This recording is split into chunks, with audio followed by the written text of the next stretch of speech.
Hello, everybody. It's Michael Fouché again, Goat Screw Incorporated. I just want to give you a little quick blurb. The term goat screw, I get questions about what a goat screw is from people that just haven't been around the military, haven't been around government, not familiar with the term. In case you haven't guessed, it is a safe for work version of a non-safe for work term, and it usually pertains to government trying to solve a problem, quite often that government caused, or is the direct result of government solving a previous problem. If you've been around the military, you know exactly what the hell I'm talking about. And probably if you're a retired government employee, or hell, if you're still working in the government, you probably know what I'm talking about. You may not like me using it in that context, but you know what I'm talking about. I've been paying close attention lately to the goat screw of the media, okay? And what that means is the things that they're not covering. One of the things that I believe very staunchly, and I'm not the first to come up with it, Chris Plant here at WMAL puts it out all the time, the most dangerous power the media has is the power to ignore. Literally, if the media does not tell the public something, statistically speaking, the public is not going to know that it happened.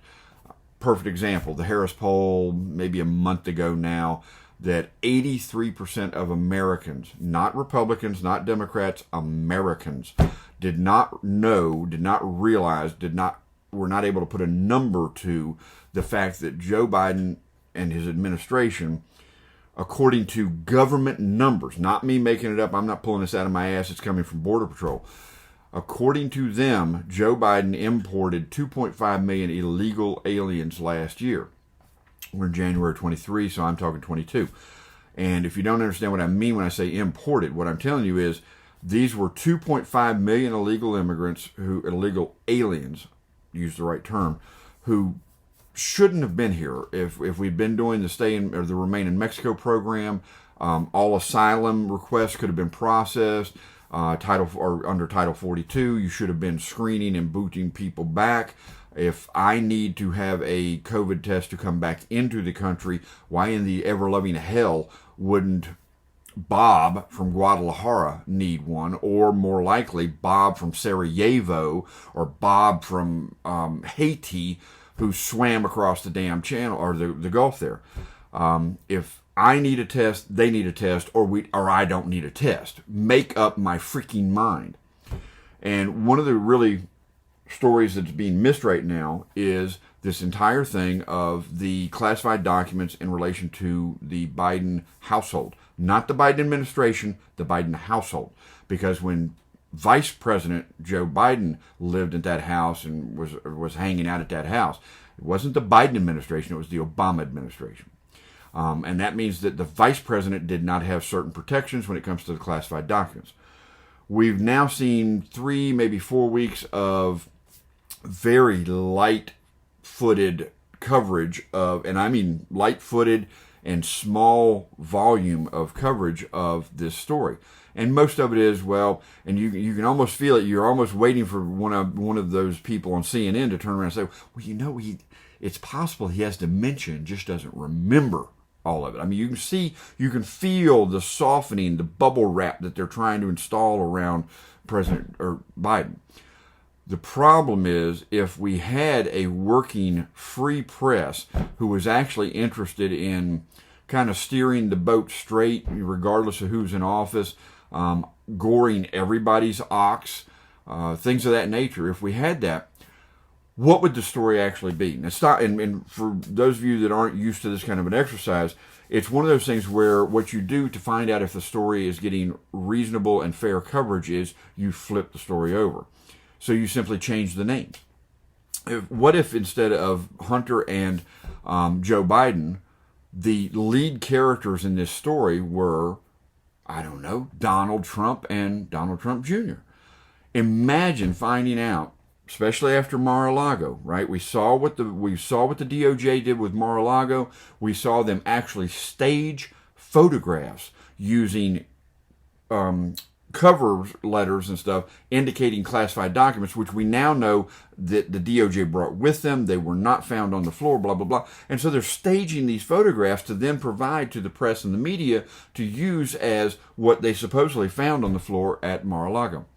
So imagine if a story came out where Donald Trump and Donald Trump Jr. had been involved in an environment where Donald Trump had had a job with a Ukrainian energy company that he had then parlayed as leverage to say, well, yes, I work in the energy industry, so I know what I'm talking about, when he got on the plane and flew to China with Donald Trump and got hooked up with contracts worth about $1 billion in Chinese energy interests.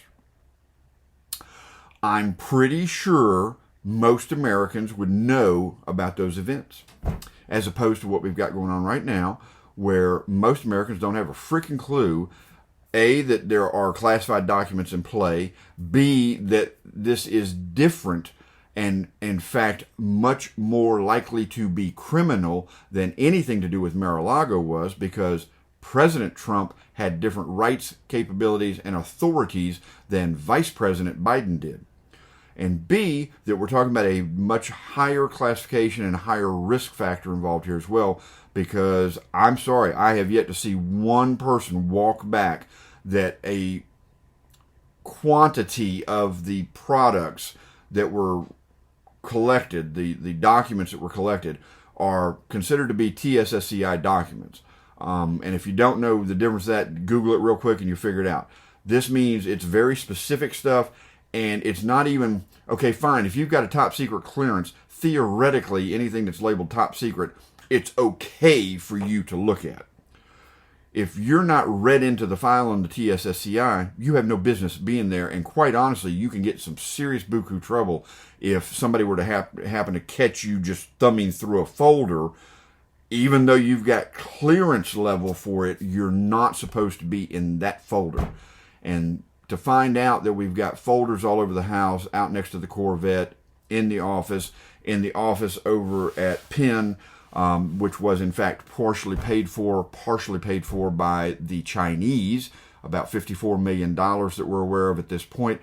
I suspect that number is actually higher than that, but these guys have been really good at making monies disappear, being able to do that Ponzi, blending it into the woodwork so that you can't find it real easy when you go back and just do a thumb through.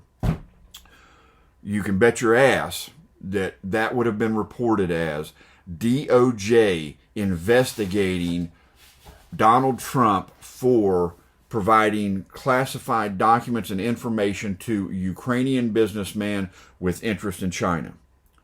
Because that's exactly what we're doing with what's going on here with Hunter Biden. But not one media outlet that I'm aware of has actually used that lead for that story.